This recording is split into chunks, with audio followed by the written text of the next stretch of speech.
कृष्ण की वाणी। बच्चे, मैं तुम्हारे घर नहीं आया मेरे बच्चे, तुम मुझे लेकर नहीं आए, बल्कि मैंने तुम्हारा घर चुना है मेरे बच्चे। किसी ने तुम्हें मुझे भेंट स्वरूप दिया है ना मेरे बच्चे, तो मैंने ही तुम्हारे घर का चुनाव किया है मेरे बच्चे। तुम जानते हो कि तुम कितने भाग्यशाली हो। इन हजार लाखों की दुनिया में मैंने तुम्हें चुना कि तुम मेरी सेवा करो, और मैं तुम्हारे घर आया हूँ मेरे बच्चे। अभी तुम्हारी जिम्मेदारी बनती है कि तुम मेरी सेवा करो। और मैं जानता हूँ मेरे बच्चे, जब से तुम्हारे अंदर ना ये भाव जागृत हुआ है ना कि तुम मेरी सेवा करना चाहते हो, तुम श्रद्धा रखते हो मुझ पर और पूरी तरीके से सेवा करते हो मेरी, इसलिए मैं तुम्हारे घर आया हूँ मेरे बच्चे। तुम किस तरह रोज़ थाली सजाकर मेरे लिए लेके आते हो, परोसते हो मुझे खाना, किस तरह रोज़ मेरे लिए पानी सुनिश्चित करते हो, मेरे लिए रोज़ अलग अलग तरह के पकवान बना के लाते हो, तो मैं क्यों नहीं तुम्हारा साथ दूंगा मेरे बच्चे। तुम चाहे सुबह मुझे भोग लगाओ या शाम को लगाओ या दिन में एक बार लगाओ मेरे बच्चे, लेकिन जो तुम मेरे लिए करते हो ना मेरे बच्चे, वो अच्छे अच्छे नहीं कर पाते। किसी के पास समय नहीं होता कि वो मेरी सेवा करे, लेकिन तुम अपनी ज़िंदगी में से, व्यस्तता वाली ज़िंदगी में से कुछ समय निकाल कर मेरे लिए रखते हो, और उस समय में तुम ख्याल रखते हो कि तुम्हारे खाना को कहीं भूख तो नहीं लग रही, कहीं प्यास तो नहीं लग रही, ऐसा सोचते हो ना तुम। तो बस यही देखकर ना मेरे आंसू आ जाते हैं मेरे बच्चे। तुम मुझसे इतना प्यार करते हो, तुम्हारे मन में इतनी भावनाएं हैं मेरे लिए, इतना प्रेम है तुम्हारे अंदर कि मैं क्या बताऊं। और जिस बच्चे के अंदर मेरे लिए इतना प्रेम है, तो सोचो कि मेरे अंदर तुम्हारे लिए क्या होगा, कितना प्रेम होगा तुम्हारे लिए, सोचो। बस मेरा एक काम करना मेरे बच्चे, जब तुम पूरा दिन में मुझे खाना खिलाते हो ना, तो इस बीच में मुझे एक बार ही सही चाय या कॉफ़ी देना, क्योंकि जूस तो तुम मुझे पिला नहीं सकते ना, क्योंकि ठंड का मौसम हो गया है। तो तुम मुझे चाय या कॉफ़ी ज़रूर देना मेरे बच्चे, क्योंकि ना तुम्हारे कानों को भी ना ठंड लगती है मेरे बच्चे। और सुनो, तुम ये मत सोचा करो कि मेरी थाली इतनी बड़ी है तो अलग अलग तरह के व्यंजन भी होने चाहिए इसमें। नहीं मेरे बच्चे, कोई बात नहीं।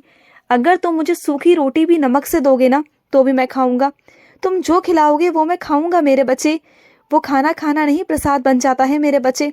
और वैसे भी घर में क्या बनना है क्या नहीं बनना है ना, इसकी सारी जिम्मेदारियां मुझे दे दिया करो। तुम रोज से मुझे जिम्मेदारियां सौंप दिया करो, मुझसे प्रार्थना किया करो कि कान्हा आज क्या बनना है आप ही बनवा लो, आप ही करवा लो, मैं करवाऊंगा। जब तुम सुबह उठते हो ना, तो उठने के साथ ही ना बस सारी चीज़ों को मुझ पर सौंप दिया करो कि कान्हा आज की पूरी जिम्मेदारी आप पर है मेरे कान्हा, आप पर है। बस इतना कह दिया करो, फिर मैं तुम्हारी पूरी जिम्मेदारी, पूरे दिन की जिम्मेदारी मैं निभाऊंगा। तुम्हारे घर में क्या बनना है, क्या होना है, क्या नहीं होना है, वो सब मैं सुनिश्चित करूंगा। तुम चिंता मत करना। ये मत सोचा करो कि कहाँ से आएगा, कैसे आएगा, सब आएगा, मैं ला कर दूंगा। तुम क्यों चिंता करते हो।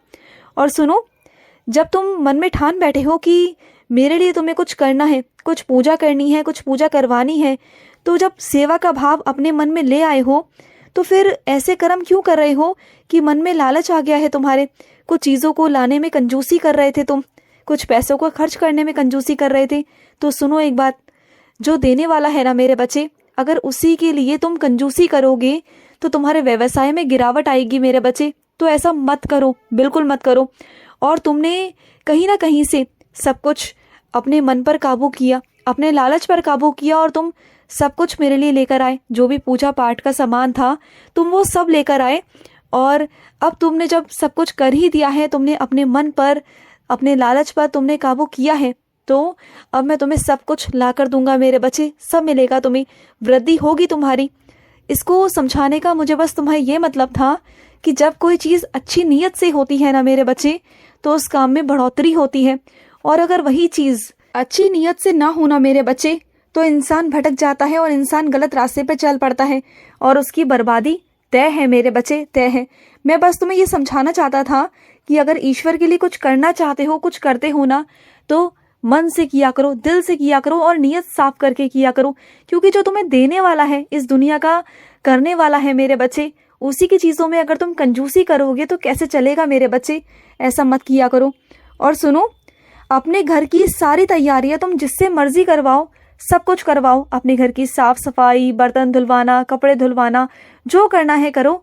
लेकिन जब खाने की बारी आती है ना मेरे बच्चे, तो खाना खुद से बनाया करो। क्योंकि देखो, अगर खाना खुद से नहीं बनाओगे ना, तो सही नहीं रहेगा मेरे बच्चे। चलो ठीक है, मैं ये भी कहता हूँ कि चलो तुमसे अगर वो भी नहीं हो पा रहा, अगर फिर भी तुम्हारे पास समय नहीं है, तुम्हें किसी और से करवाना है, तो ये ध्यान रखा करो कि वो अच्छे से हाथ धोकर बना रहा है कि नहीं बना रहा, और नज़र करते रहा करो उसके ऊपर, क्योंकि ज़रूरी नहीं जो मेरा बच्चा हो वो अच्छा ही हो, वो गलत भी तो हो सकता है ना मेरे बच्चे। तो उसे सुधारना, उसे समझाना भी तो तुम्हारी जिम्मेदारी है ना, क्योंकि खाना भी तो तुम ही खाते हो ना। हाँ, तो तुम्हें भी साफ सुथरा रहना है कि नहीं रहना। और हर किसी पर अंधविश्वास मत किया करो, और जब खाना पक रहा होता है ना तो 2-3 बार जाकर नज़र माराया करो, और हो सके तो वहाँ पर उपस्थित रहा करो, चलते फिरते रहा करो, जिससे कि तुम अपने खाने को देख सको कि कैसे बन रहा है, कैसे नहीं बन रहा है। और सुनो, जब भी तुम मुझे शुभ रात्रि कहते हो तब मुझे तुम सुला कर जाते हो, तुम्हें नींद नहीं आती मुझे सुलाए बिना, और सुबह उठने के पश्चात ही बस तुम मेरे गुणगान करना शुरू कर देते हो, मेरे आगे आ जाते हो, मेरी पाठ पूजा करते हो, मेरी सेवा करते हो, मुझे प्रणाम करते हो। ये क्या तुम मुझे कम समझ रहे हो मेरे बच्चे? क्या अपने आप को कम समझ रहे हो? बोलो, अगर तुम मेरे पास आ रहे हो, रोज सुबह उठकर मुझे नमस्कार कर रहे हो, इसका मतलब है कि मैं तुम्हारे पास हूँ, मैं तुम्हारे पास हूँ मेरे बच्चे, और इस कारण तुम मेरी पूजा कर पा रहे हो, मेरी सेवा कर पा रहे हो, और मैं तुम्हारे कर्मों पर भी ध्यान दे रहा हूँ मेरे बच्चे कि तुम क्या कर रहे हो, क्या नहीं कर रहे हो ना, मैं सब देख रहा हूँ मेरे बच्चे। और सुनो, मैं अपने कुछ बच्चों से कहना चाहता हूँ, तुमने मेरी जो बांसुरी गुम कर दी है ना मेरे बच्चे, उसे खोज कर लाओ और मुझे दो, क्योंकि तुम जानते हो ना कि तुम्हारे कृष्ण को बांसुरी कितनी पसंद है, मुझे बहुत प्रिय है मेरे बच्चे, अत्यंत प्रिय है मुझे, अत्यंत मेरे बच्चे। तो मेरी बांसुरी को ढूंढ कर मुझे दो मेरे बच्चे, दो। और सुनो, जब तुम्हारे पास चाहे कितना भी पैसा हो मेरे बच्चे, लेकिन जहाँ जरूरत ना हो, अनावश्यक पैसे खर्च करने की क्या जरूरत है मेरे बच्चे। जो चीजें तुम्हारे पास पहले से हैं उसे लेने की कोई जरूरत नहीं, और ना किसी जश्न में इतना पैसा खर्च करने की जरूरत है सिर्फ और सिर्फ दिखावे के लिए, दुनिया दिखावे के लिए नहीं मेरे बच्चे। देखो, दुनिया दिखावे में कभी ये सब मत जाना, क्योंकि दुनिया ना सिर्फ दूसरों की वाहवाही में मरती है मेरे बच्चे। तुम ऐसा मत करो, क्योंकि वही दुनिया होती है मेरे बच्चे जो जिसके पास पैसा होता है उसके आगे पीछे घूमती है, और वहीं अगर कहीं इंसान गरीब हो जाए, उसके दिन उल्टे आ जाए ना, तो वही दुनिया पूछती भी नहीं है, हाल चाल तक नहीं पूछती। और तुम्हारे साथ तो ऐसा हो चुका है मेरे बच्चे, तुम भुगत चुके हो। तुम्हारे रिश्तेदारी में कितने ऐसे लोग हैं जो तुमसे पहले कितना बातचीत करते थे, और तुम्हारे दिन पलटते ही ना तुमसे बात करना उन्होंने बंद कर दिया, जबकि तुमसे हाल चाल भी नहीं पूछते हैं। अगर तुम सामने पड़ भी जाओ ना, तभी तुमसे बात करने की कोशिश तक नहीं करते। तो ऐसे में मेरे बच्चे जाने दो, तुम ना ये बेफिजूल के खर्चे बिल्कुल बंद कर दो, मत किया करो खर्चे, बिल्कुल मत किया करो। और सुनो, जो तुम प्रेम पूर्वक मेरे बच्चे कुछ चीज़ लाने की सोच रहे हो ना, कि तुम्हें वो चीज़ चाहिए और वो तुम्हारा शौक है, तो सुनो मेरी बात को, अभी वो चीज़ तुम्हें चाहिए, बहुत ज़रूरत है, तुम्हें लग रहा है ऐसा, क्योंकि वो तुम्हारा शौक है, लेकिन अगले साल ही तुम्हारा शौक बदल जाएगा, वो चीज़ बदल जाएगी, तुम्हारी सोच बदल जाएगी, और उन पैसों में तुम कुछ और भी ले सकते हो मेरे बच्चे, जो घर की इस्तेमाल की चीज़ें हैं।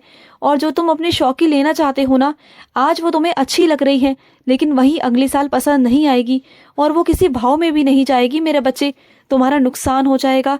तो मत लो, अभी मत लो।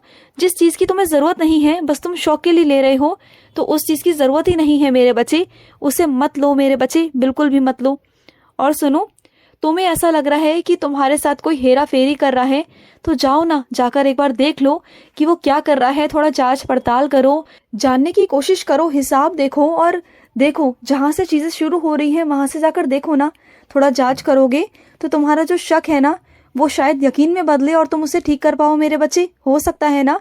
तो जाओ। मुझे पता है मेरे बच्चे कि तेरे आपसी तनाव जो है ना, जो रिश्तों के तनाव है ना, वो ज़्यादा बढ़ते जा रहे हैं, वो सुलझ नहीं रहे, वो और बढ़ रहे हैं। और इसका कारण पता है क्या है? तुम्हारी बातचीत। बैठकर तुम बातचीत नहीं कर रहे हो, बैठ नहीं रहे हो, एक दूसरे को वक्त नहीं दे रहे हो, इस वजह से ऐसा हो रहा है। तो थोड़ा बैठो और बातचीत करने की कोशिश करो, जो भी गलतफहमियां हैं ना उसे दूर करने की कोशिश करो। और सुनो, अपने घर जा रहे हो तो आराम से जाओ, बिना किसी चिंता के जाओ, सब ठीक हो जाएगा। जिस काम के लिए जा रहे हो उस काम में मैं तुम्हारा साथ दूंगा, तुम परेशान मत रहो, खुश रहो। आज का कृष्ण संदेश समाप्त हुआ। जय श्री कृष्ण।